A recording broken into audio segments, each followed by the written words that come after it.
Queen Anna breathed in the fresh ocean air as she stepped onto the royal ship. She was going to visit the kingdom of Corona alongside Elsa, Kristoff, Sven, and Olaf.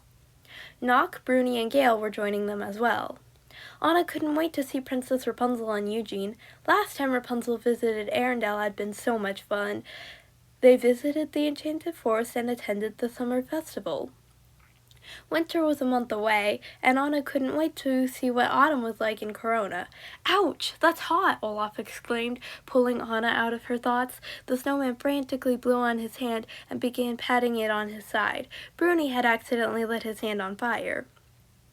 Elsa flicked her wrist and conjured a small pile of snow on the deck, which Bruni happily jumped into. "There'd better be carrots in Corona," Kristoff said in Sven's voice as the reindeer tried to bite into one of the carrots that one of the crew members was packing into a crate. "Is everyone ready for our trip?" Anna asked. "I think so," Elsa replied. Gale began circling the sisters. Elsa giggled. A few minutes later, they finally set sail with Nock trailing behind them. "Is everything ready for the arrival of Queen Elsa and Queen Anna?" Rapunzel asked.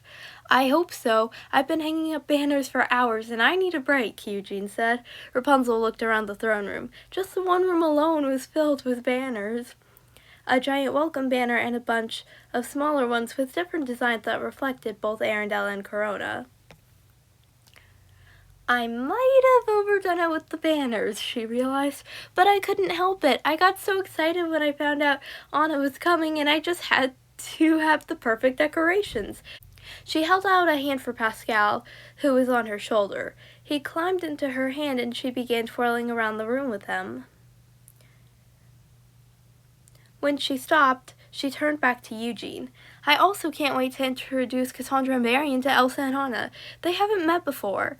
Unless Varian and Cass have been visiting Arendelle behind my back. Don't worry, we haven't. Well, I haven't. I don't know about Varian," Cassandra said. "Cass!" Rapunzel exclaimed as she rushed over to hug her. "I thought you weren't coming until tomorrow," Eugene said. "Yeah, that was before I received a letter from Varian. He finally figured out what that strange chemical was that ruined my sword last time I visited, and he fixed it." Elsa found watching the ocean waves calming. She didn't know why, but she thought it had something to do with the trip. She could hear Nock behind the ship. Sometimes she wondered how much faster Nock was compared to the ship. She knew the water spirit could be very fast. If it weren't for Nock's speed, she wouldn't have been able to save Arendelle from being flooded when Anna freed the Enchanted Forest. "Queen, Nigel didn't even get to finish before Rapunzel rushed outside. Eugene followed behind her, but he could barely keep up. The princess was just way too excited to see her friends, probably because they always had the best time together. Elsa, with Bruni on her shoulder, along with Anna, Kristoff, Sven, and Olaf, entered the castle courtyard. Before either sister could react, Rapunzel had thrown her arms around both Elsa and Anna. "Sorry, she's just really excited to see you," Eugene said as he finally caught up.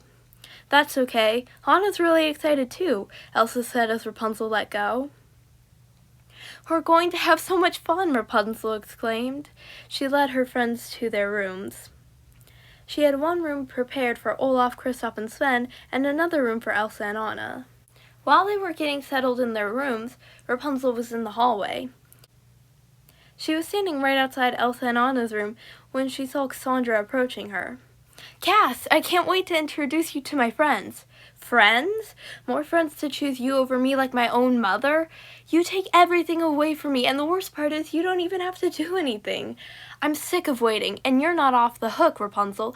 I haven't forgotten your little trick at the great tree. I'm getting my revenge for all of it." She took out her sword and swung it at Rapunzel. Rapunzel, who was in shock, grabbed her frying pan and blocked Cassandra's attack. "I thought you were over this. We're friends. In fact, you being Gothel's daughter makes us sisters."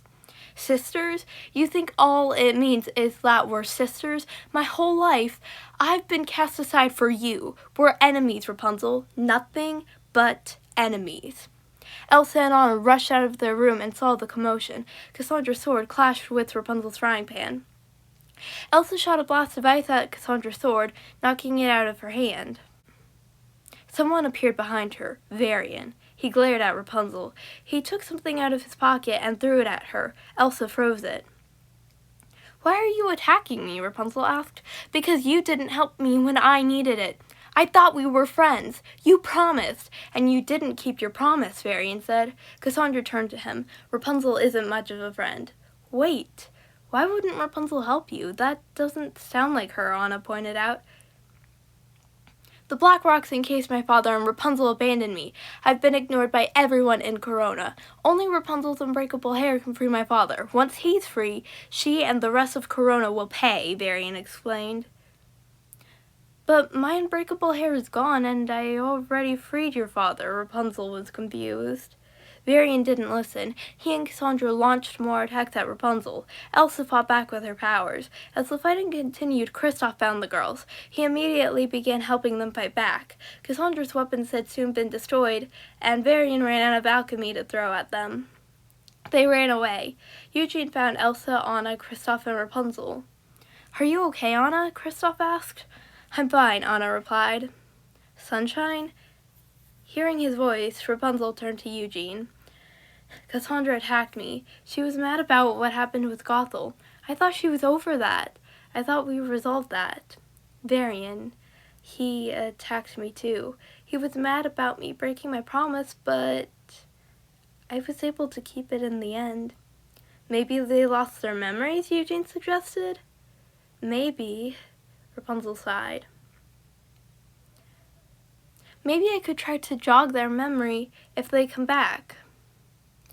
"I just need some water that's been around them," Elsa said. "Varian probably has something you can use in his lab," Rapunzel said. "Let's go," Anna exclaimed. The journey to Old Corona was nice and peaceful, except for how worried Rapunzel seemed about her friends. What Anna found nice about the journey was that she got to see parts of Corona she'd never seen before. She had never been to Old Corona before. She looked at the world beyond the carriage. It was beautiful. They soon came to a stop. Rapunzel led the way to Varian's lab. Eugene knocked on the door. A raccoon pushed the door open and headed for an apple tree. "That's Rediger," Rapunzel told Elsa, Anna, and Kristoff. They walked into the lab. Varian was there. He was working on something. He looked up when he heard the group. "Rapunzel, Eugene, I didn't know you were coming." "Who are you?" He gestured to the three from Arendelle. "This is Queen Elsa and Queen Anna of Arendelle, and Kristoff," Rapunzel introduced them. "Nice to meet you," Varian said. Anna studied him. The stripe in his hair reminded her of the one she used to have. "Varian, are you feeling okay?" Eugene asked. "Yeah? Why? You and Cass were in the castle earlier and you attacked Rapunzel." "Attacked Rapunzel? Why would I? Oh, that wasn't really me. That was a clone. When I was showing Cass the sword I fixed, one of my experiments blew up and somehow cloned me and Cass." "The clones are evil for some reason. So it's like past versions of you and Cass?" Rapunzel asked. "Yes," Varian replied. "If that's the case, then I'm surprised the fake Cass doesn't have moonstone armor," Eugene said. "About that, I think it's likely that the fake Cass will gain powers similar to the Moonstone, and the clone of me has my alchemy skills," Varian said. "Do you know how to stop them?" Anna asked. "Not a clue," Varian replied. "We'd better find a way," Elsa said. "Yeah," Anna agreed. "I don't think it'll be fun to fight the clones."